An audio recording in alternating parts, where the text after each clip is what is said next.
Welcome to Cardboard Box. Today we're going to look at Ocular Max Perfection Series PS-02 LIGER Assassinator, or just Liger for short. Although, I'm not going to call it that. I think its name is French, and it ought to be pronounced Liger. He's basically a third-party Masterpiece Mirage, decorated in a red dye clone color scheme. Liger is produced by Mastermind Creations, and as always, their retro packaging design for the Perfection Series is second to none. Go all out in terms of illustration, photography, and graphic design. I appreciate that they're keeping alive the tradition of packaging Transformers in vehicle mode. This toy was first released at Cyber City Con in Texas in 2016. I don't think it was an exclusive because it had a wider release just after this, but I don't think it had a large production run. Other Ocular Max exclusives had limited runs of about 500 numbered units. Let's compare them to some other vehicle modes. First off, let's compare them to G1 Mirage. This Mirage was virtually the same as the Japanese Diaclone JS11 Formula 1 race car toy.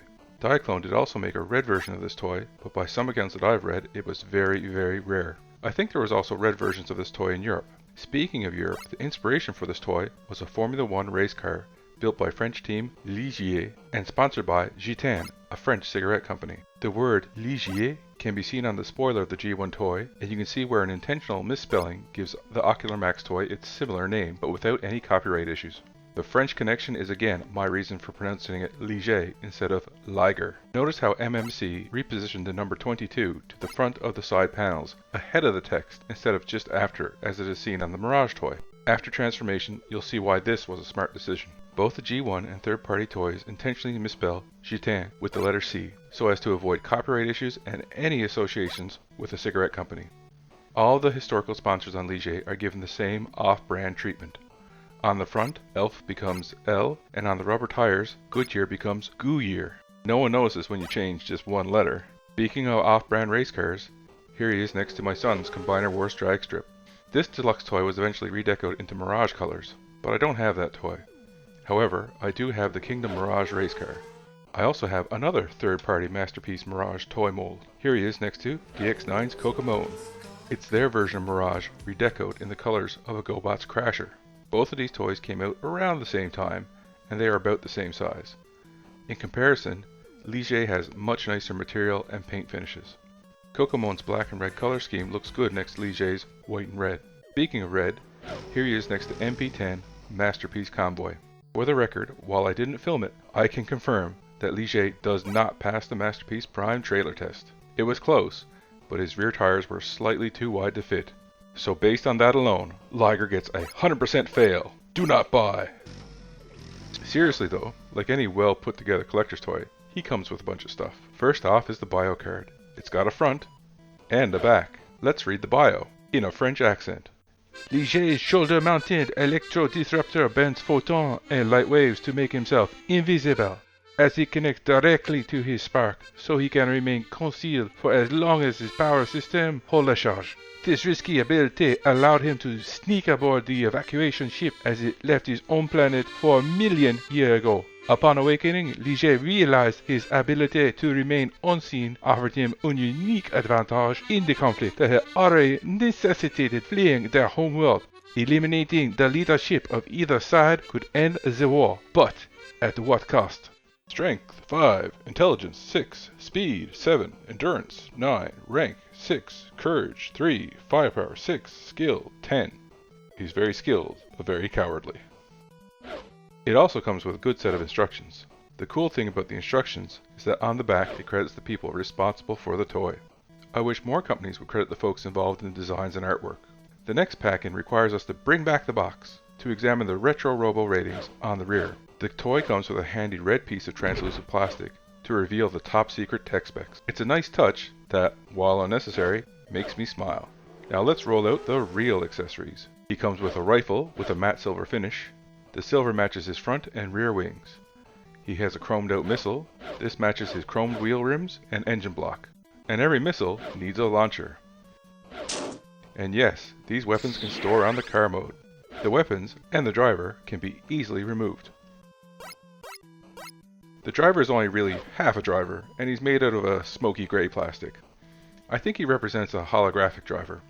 He's going to chill out over here in the corner while we get to the transformation. hinge back the rear wheels, pull out the back end, collapse the front wing. The next bit is slightly complicated, but I'm going to make it look simple. Untab, hinge out, and fold down the sides to make the lower legs. Hinge these bits down, flip up the area behind the driver's seat, rotate it, split it apart, and fold it down to form the back. Split the legs apart and rotate the engine blocks onto the shins. Rotate the torso, fold down the red piece, shift the wheels up, slide out the shoulders, rotate the shoulder pads, unfurl and extend the arms and hands, fold back the forearm panel, unfold the panels near the head, fold in the wheels on a double hinge, fold up the white side torso fillers, fold the chest assembly down and into place while positioning the red collar panel. Untabbing the head can be a bit difficult, but once you get it, pull it up into position. And you're done. Let's rewind and play it back again.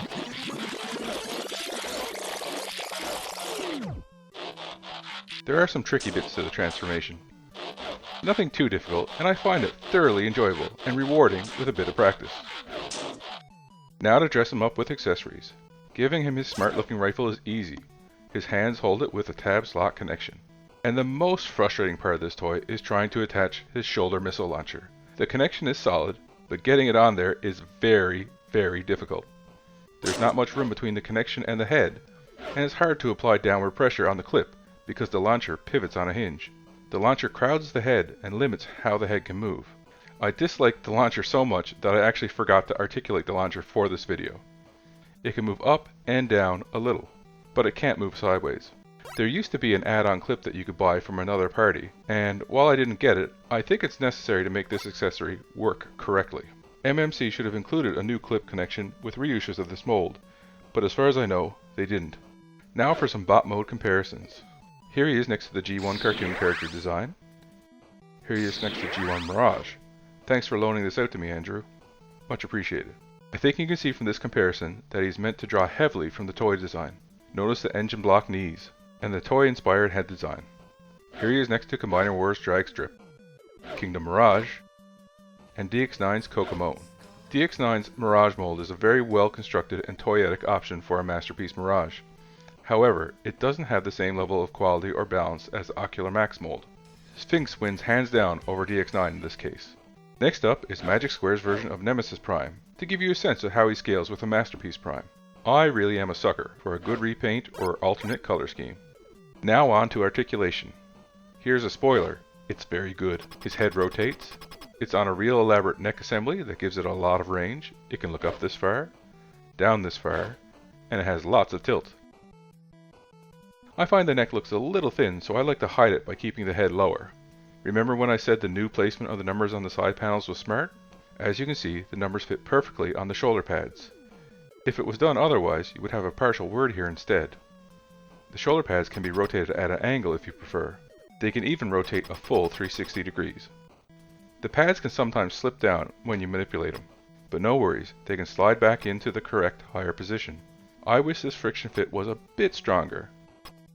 The shoulders can flex back and forth on a slight butterfly joint. They can rotate 360 degrees. The shoulders have an incredible range of movement and even allow the arms to easily raise up straight in either orientation. He has a deep elbow bend. His wrists rotate 360. His thumb seems a bit odd, and it has a simple swivel. The fingers are connected on a base pin. The lower fingers are molded together. The index finger is independent, which naturally leads to things like this.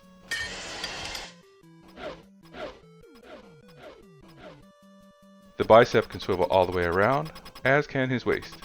His side hip flaps can hinge up and down, as can his front hip flaps. He has a slight ab crunch. He can do the splits about this far. Liger has a lot of die cast and weight in his lower legs. It makes it hard to show off the leg articulation in stop motion while he's standing up. He has a deep knee bend, and his thigh can actually go back further than what you see here. Again, gravity is the enemy. From this position, the leg can go this far forward. There is an excellent toe tilt. There's a deep ankle rocker with the wheel, or you can get a sideways rocker with just the toe. I wanted to review this toy for a long time.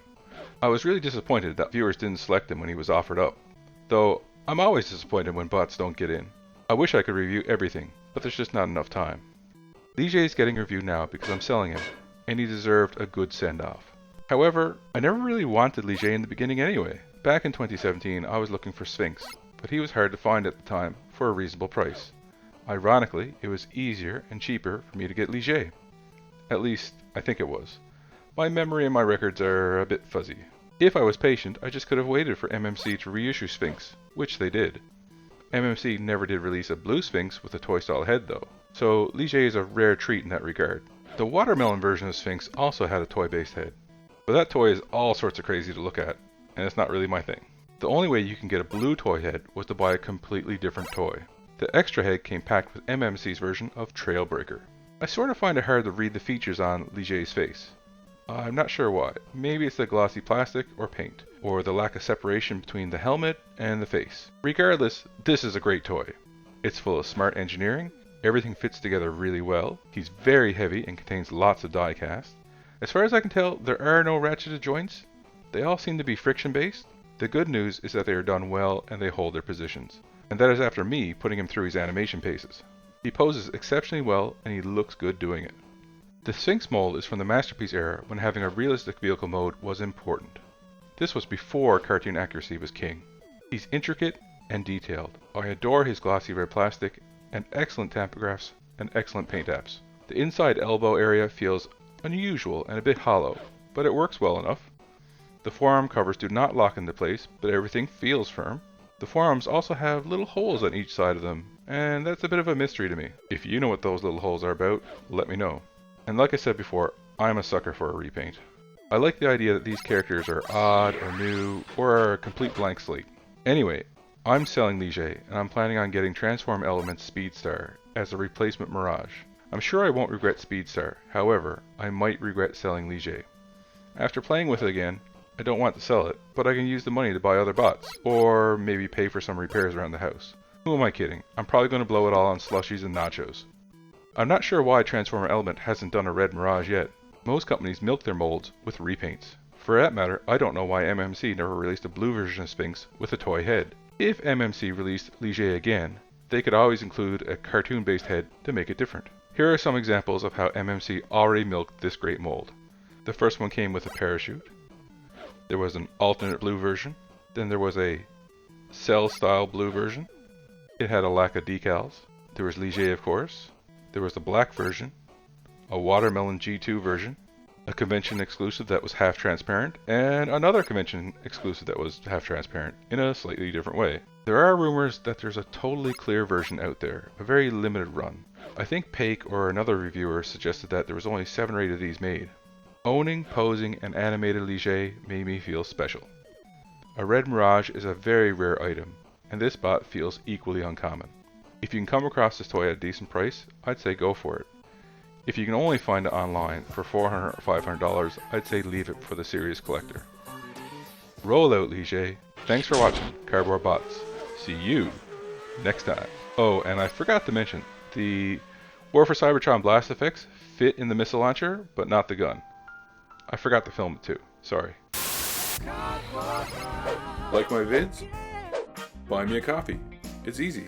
Visit coffee.com/cardboardbots.